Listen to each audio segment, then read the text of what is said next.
I put a Grinch in here because there are a lot of pluses to having a live Christmas tree, family memories, generations to follow, etc. Plus the fun of actually putting it in. But there are also a lot of challenges that people need to be aware of when it comes to picking the tree, maintaining it, and planting it. Next slide, please. Okay, think before you leave. I was looking at, I work and I was looking at something today on a website about the CDC said we need to think and plan ahead for holidays. Well, it's the same thing, believe it or not, when it comes to accessing or buying a live Christmas tree, maintaining it inside and planting it. It takes far more care than a normal cut tree. You need to make sure you go to a good nursery or a good tree farm, and you need to make sure that the tree is healthy. Try to look and sort of feel around if you can for its root structure. You also need a strong back and vehicle to get that tree back home because some of these have root balls that weigh as much as 90 pounds. So it's not as easy to get home as a cut tree is. Next slide. Okay, this is my house back in the mid-1970s when I first bought my townhouse. It's a corner townhouse. I don't know if you can see I'm pointing, but that may not show up. I put little arrows. I inherited from the first owner, the previous owner, 2 cute little spruce trees that they had each year. They had kids and they planted them, again, a corner lot. And at that point, I knew absolutely nothing about gardening, much less trees. But I just saw these 2 trees and I thought, oh, this is wonderful. Landscaping is done. These are wonderful trees. We'll get back to this a little bit later. Next slide, please. Okay, location. It is important, even before you bring this tree home, to think just exactly where are you going to plant it. And maybe even go ahead and dig the hole, because if it's in a very cold December time of the year, the ground may be frozen. Right now, we can actually go ahead and dig a hole if you have any idea where you're going to plant that tree. It's also important to remember that live Christmas trees have long-term needs. Trees like spruce, firs, pines need room to grow. They are widespread trees and they need a lot of space. They also need sun. That's very important as well. Next slide, please. Okay, you'll probably find that you have a choice, or you may not have a choice, but you'll find some live trees are in pots, but some are in a burlap ball. And you may not have a choice there. My own preference is a potted tree. It's easier to carry home. It's easier to water inside. If you do end up with a burlap bag tree, you're going to have to buy some kind of vehicle to set it in, like a big 10 wash basin or something. So my own choice is for a potted tree. And I have had both potted trees and burlap bag trees, not Christmas trees, but regular trees. And I do find the potted trees are much easier. With the burlap, you're going to need to remove it before you plant, and it is difficult to water inside. Regardless of which tree, you've got to think ceiling height before buying either of them. It would be a shame to get your tree in and suddenly find it to be taller than your 8.5 ceiling, let's say. So make sure you measure your tree before you actually buy it. Next slide. Okay, water. Location is one important factor. Water is the second. It's a key factor in maintaining, planting, and preserving your live tree. And it's regardless of whether it's potted or burlap bagged. It's going to dry out faster inside than outside. I've read some references that say inside your house or apartment, you need to be checking your tree every day and maybe putting a little bit of water in. So that is a necessity.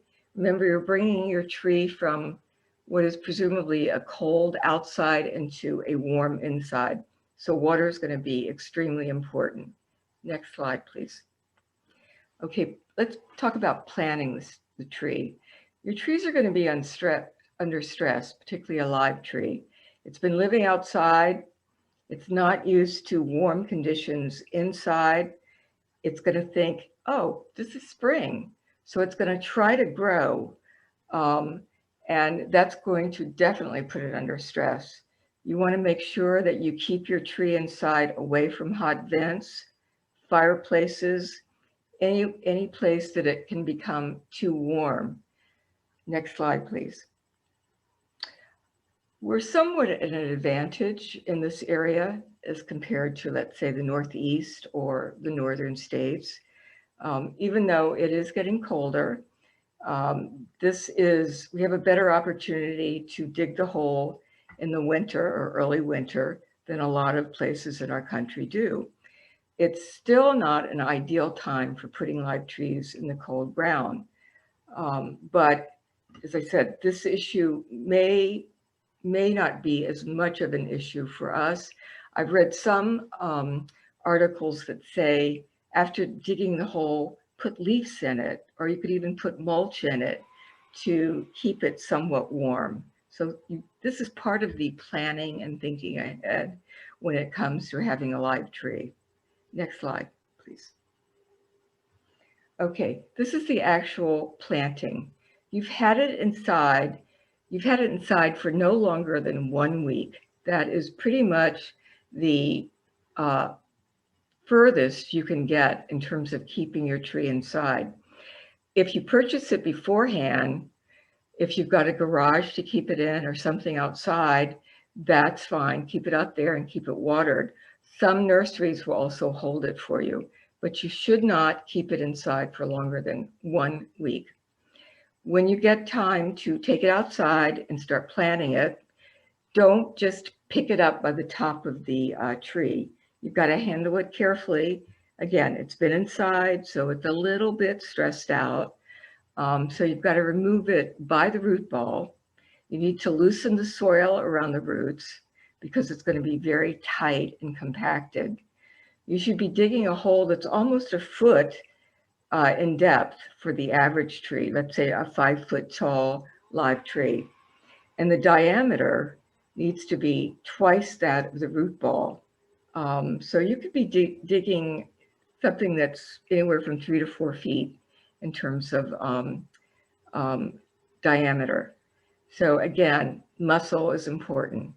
Don't add any fertilizer. It doesn't need to be provided with something to make it grow. Right now, it's just going to get settled and solidify. Water your tree well. And if we have warm winters, which we do, continue to water it throughout the winter. Mulch, but keep that mulch away from the trunk of the tree. Next slide. Okay, this is a beautiful spruce.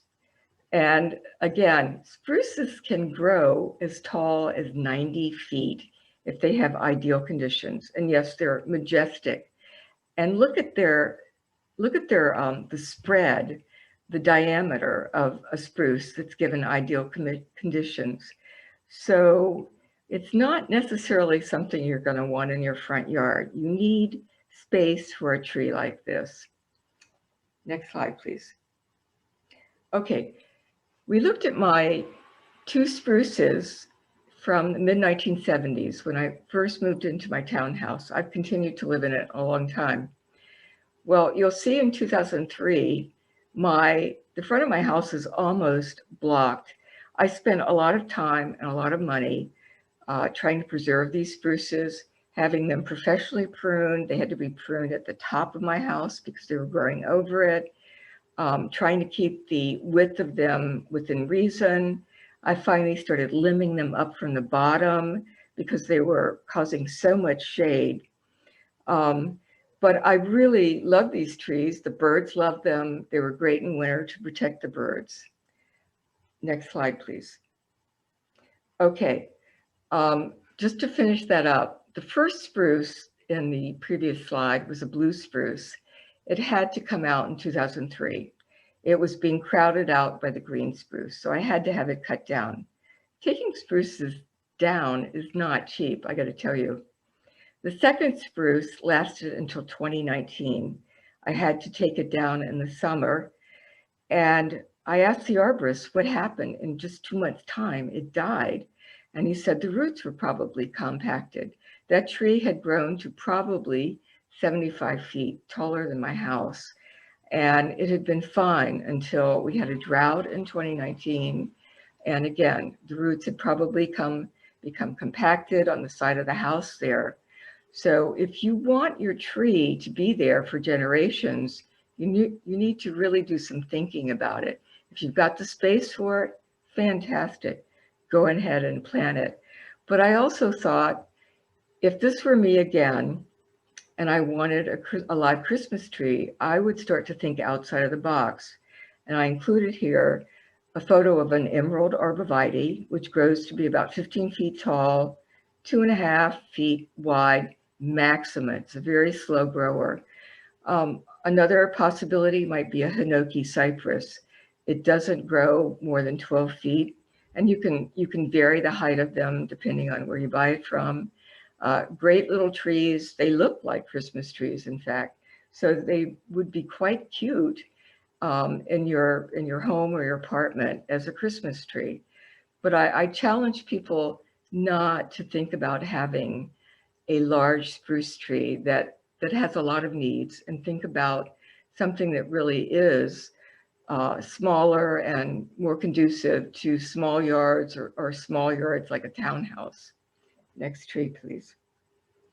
Okay, I'm not trying to sound like a Grinch, and I certainly would not want anyone who owns a tree farm to think, well, she's really against live Christmas trees, because that's not the case. But I am a master gardener.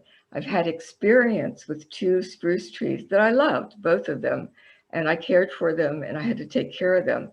But eventually, both of them had to go. And yes, one lasted 44 years since I've lived here. Nonetheless, it had to come down in 2019 because it died very quickly. So I'm giving my guidance based on my experience with the trees and as a master gardener, and not trying to sound like a Grinch. Thank you.